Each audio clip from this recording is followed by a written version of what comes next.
ఇద్దరా ముగ్గురా AP population పాలసీపై రెండు తెలుగు రాష్ట్రాల్లో చర్చ. గతంలో కట్టడి, ఇప్పుడు పెంపుదల. తగ్గుతున్న ఫర్టిలిటీ రేట్.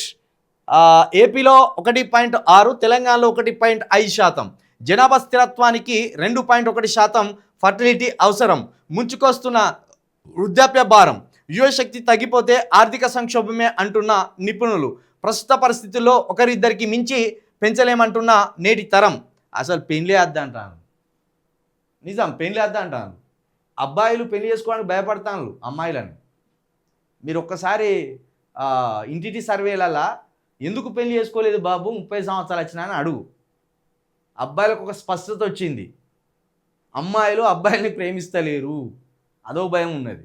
ఎందుకు ప్రేమిస్తలేరు అంటే డబ్బు ఉన్నదా వీనికి, ఆస్తులు ఉన్నాయా వీనికి, అంతస్తులు ఉన్నాయా వీనికి, సమాజంలో పేరున్నదా వీనికి, ఈ కోణంలో అమ్మాయిలు ఆలోచిస్తాను.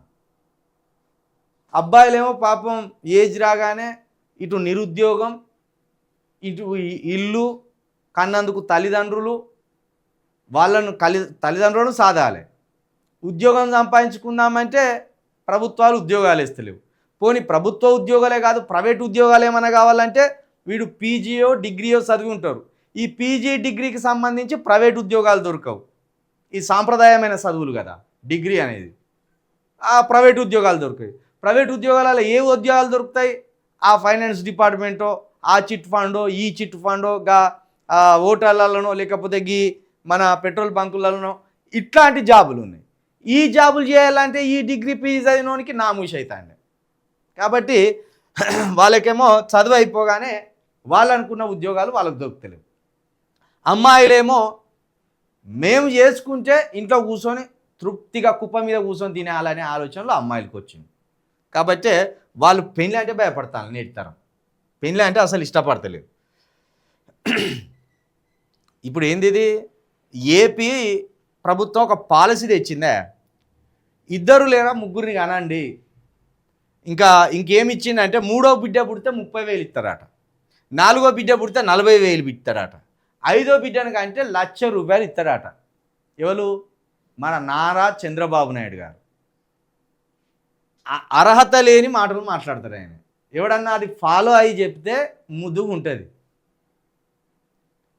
మూడో బిడ్డ పుడితే 30,000, నాలుగో బిడ్డ పుడితే 40,000. సరే, ఈ 40,000కో 30,000కో ఆశపడి కంటే ఉద్యోగం ఎవడు ఇస్తాడు? వాళ్ళని ఎవడు చేస్తాడు? నువ్వు చేస్తావా? 5 పిల్లలు అంటాం, మా పనే అది. ఈ ఎస్సీ బీసీ ఎస్టీలు మంచిగా గంపెడు పిల్లల్ని అంటారు. వాళ్ళకి అదో ముద్దు. పిల్లలు పుడతా అంటే సంబరం వాళ్ళకు. ఎట్లా పెంచుతారు అంటే షర్ట్ అన్నాక ఏపుగా వేరు కదా అంటారు. వాళ్ళు వచ్చి అట్లుంటుంది వాళ్ళ కథ. పిల్లలంటే ముద్దు, మహాముద్దు. నేను చూసినా చిన్నప్పుడు చుట్టుపక్కలల్లా ఈ దళిత కుటుంబాలల్లో, బీసీ కుటుంబాలల్లో, ఎస్టీ కుటుంబాలలో కూడా అట్నే ఉంటుంది. గంపెడు పిల్లలు ఆ ఇంట్లో ఉంటే సంతోషం తల్లిదండ్రులకు. మళ్ళీ వీళ్ళు ఎక్కడికి పోవద్దు, ఆ ఇంట్లోనే ఉండాలి.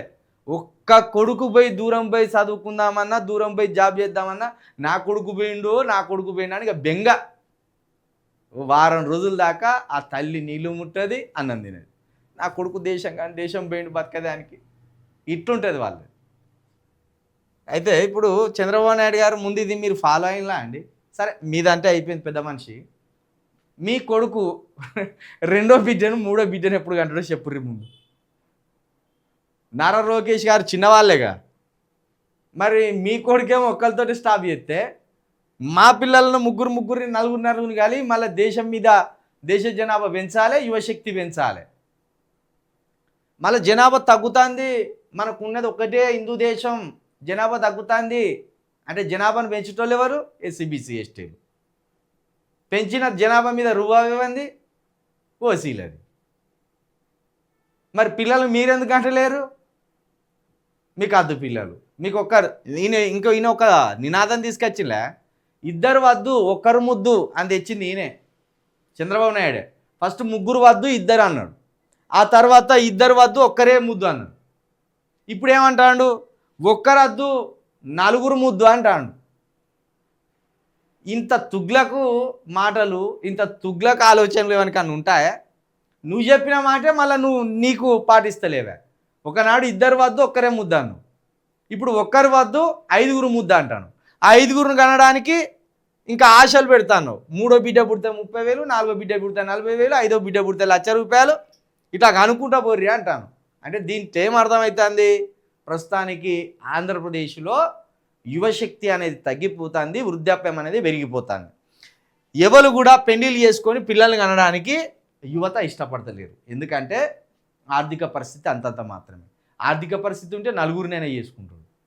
ఎందుకు నలుగురినైనా చేసుకుంటారు, 10 మందినైనా చేసుకుంటారు, పిల్లల్ని కనుర్రా అంటే కంటారు. కానీ ఆర్థిక పరిస్థితే మంచిగా లేనప్పుడు ఏ భరోసాతోటి అమ్మాయికి భరోసాను కల్పించి పెళ్లి చేసుకోలేరు.